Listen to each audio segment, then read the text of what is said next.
You're listening to the Quint's podcast.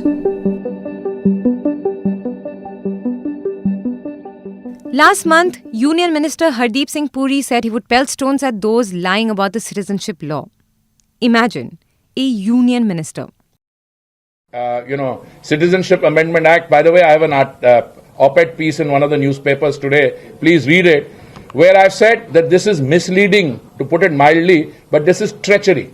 I mean, complete falsification of fact. Today, and when somebody was talking about CAA, said that, these are things made up, like Pradhan Mantri Awas Yojana, every Indian will have a house by 2022.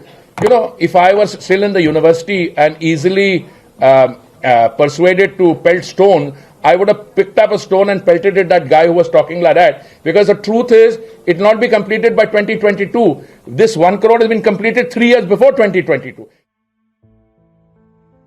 This is just one of the 25 instances of hate speech in the last 1 month since the Citizenship Act was passed in the Parliament. At 25, it might just be the most number of cases of hate speech in India in a month, according to a report on NDTV. Statements like, quote, "Our government shot those damaging public property like dogs," or "tumhe thok denge at a time we want," unquote, are being made at public gatherings or national TV debates, and even at political rallies. Statements that generate intolerance and hatred and that have a potential to incite violence amongst the masses. So let's talk about this. Why is hate speech so dangerous? Why are we failing to hold those guilty accountable? And what kind of laws do we have in our country to address this dangerous incitement of violence? You're listening to The Big Story, the podcast where we dissect the biggest story of the day for you, and I'm Shorbury.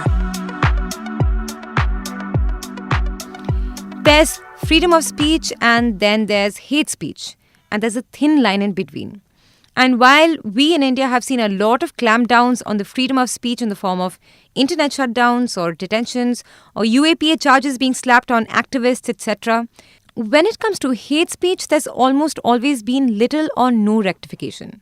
So first, let's understand what counts as hate speech.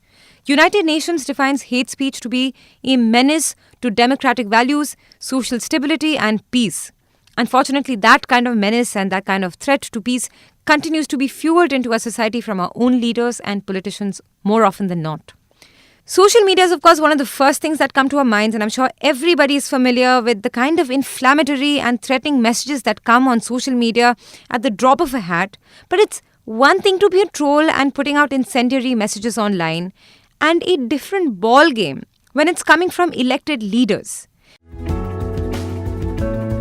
Want to hear the rest of this podcast? Check out the link to the full episode in the description below and follow The Quint on Apple Podcasts, Google Podcasts, Spotify, JioSaavn and all other platforms we are on.